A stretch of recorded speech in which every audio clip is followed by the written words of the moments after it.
Hi, I'm Dr. Todd Shatkin, and welcome to this Monday Morning Minute. We've had a lot of questions about the drilling sequence for placing mini implants and mono implants, and what size pilot drills to use, how deep should we drill the pilot holes. And so I thought I would do a little refresher on pilot holes for the mini and mono implants today. So let's go over that a little bit here. As you know, we use our 1.2 millimeter SPDL, the single patient pilot drill, long. That's what the L stands for. We usually use the SPDL, the long single patient pilot drill, and it's a 1.2 millimeter pilot drill, and they come in an individual package, and you use it for one patient. That's why it's called a single patient. And why is it that we use it for a single patient? It's because these pilot drills are very, very thin, and if you start autoclaving them, they can become very brittle and they could possibly break off in the patient's jaw, and you don't want that to happen. These are titanium pilot drills, but if they break off in the patient's jaw, you're going to have to go retrieve it, and that can be difficult. So that's why we recommend using a brand new one for each patient. I know for a fact some of you don't do that, and I'm a little concerned about that because you will potentially, if you autoclave it one or two times, they will get brittle and it could break in the patient's jaw. So please use a brand new one. It's not that cost difference that it's worth taking that risk, okay? The next thing you need to know is if you're using a surgical guide stent, which we highly recommend for your cases, and you use the surgical stent with a pilot drill guide, which is how you should use it, okay?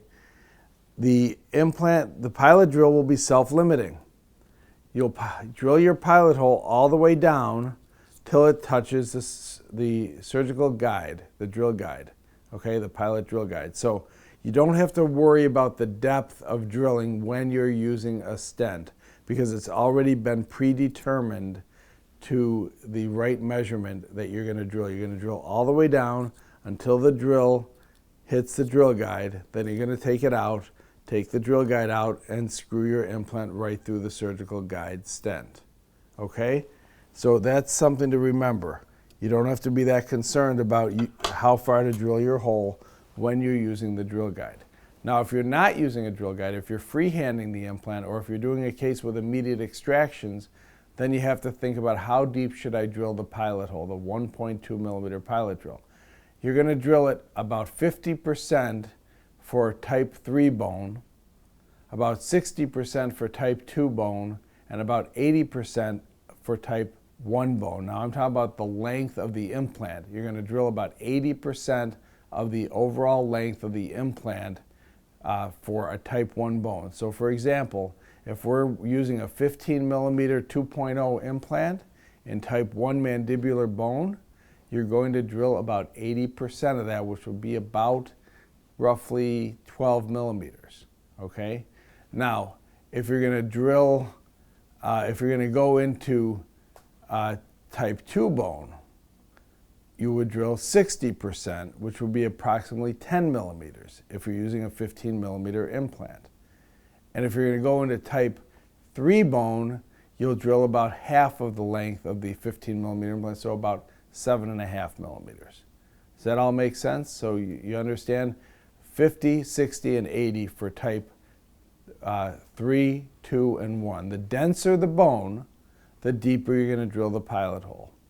Now, the other thing to remember is in very dense bone like that in the anterior mandible, you want to use a 2.0 implant, the narrower diameter, because it's very difficult to screw a 2.5 or a 3 millimeter implant into very dense bone. So we recommend using a narrow implant in denser bone, and in softer bone like the maxilla or the posterior mandible, you can bump up the diameter of the implant to a 2.5, a 3.0, a 3.7, or whatever you prefer, okay?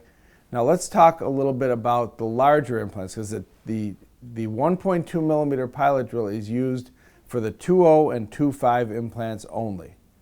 If you're going up to a bigger implant like a 3.0 or a 3.7 or a 4.2, you need to use a bigger pilot drill.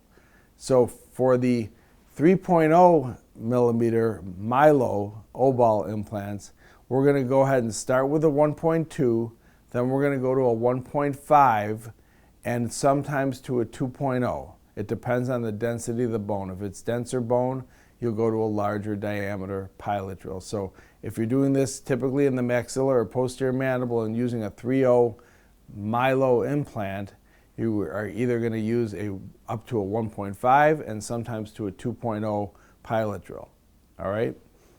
Now let's talk about the mono mini implants, the new mono implants.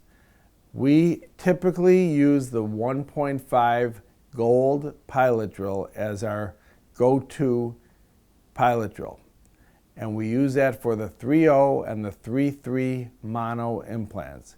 You don't need a bigger pilot drill usually for the 3.0 or the 3.3 implants. In most cases, the 1.5 will do the trick. The reason for that is the implant itself comes to a very sharp point, and you can really thread that implant into the bone very nicely. It goes in very smoothly and very nicely. In denser bone, you might need to go up to a 2.0 pilot drill for the 3.3. And if you're going up to a 3.75 implant, you might use a 2.5 pilot drill. So you'll have a sequence of 1.5, 2.0, then 2.5. And if you're even going bigger to a 4.2 mono implant, then you would jump it up to a larger size, even like a 2.8 or a 3.2 pilot drill. But rarely do you have to go to those. Usually the 2.5 is big enough even for the 3.7 mono implant. And if you go to a 4.2, you might want to use a 2.8. So those are the drilling sequences for the mono implants, the mini dental implants, and the Milo implants. If you have any more questions about the drilling sequence, you certainly can call me or Dr. Powers or Dr. Lucchese, and we'll help talk you through the drilling sequence. And I will see you on the next Monday Morning Minute. Thanks for listening. Good morning. I wanted to thank everyone who attended Dr. Matt LaSorsa's problem-solving webinar last Friday. It was an absolute phenomenal educational experience as far as I'm concerned, and I know and I hope that a lot of you guys got a lot out of it. Our course in Las Vegas, and the in-person course on the 12th and 13th of February, is sold out, but we're right back to Buffalo in March for our in-person advanced course on the 11th and 12th at our world headquarters of mini dental implants. I also wanted to talk a little bit about what Dr. Shakin and I talked about last week, and I'm going to throw out a big apology for my miscalculation with the Buffalo Bills game Sunday night. We're very optimistically looking forward to the next year and the years after, but boy, last Sunday night we got ourselves a good old-fashioned, well, you know what. But let's talk about masks. So I'm sure you've seen the videos. We saw it in the Washington Post as well, begging people to put on the N95 mask, not a level 1, level 2, or level 3, but the N95. And an N95 mask is what we've been selling our dental offices for at least 6 months now.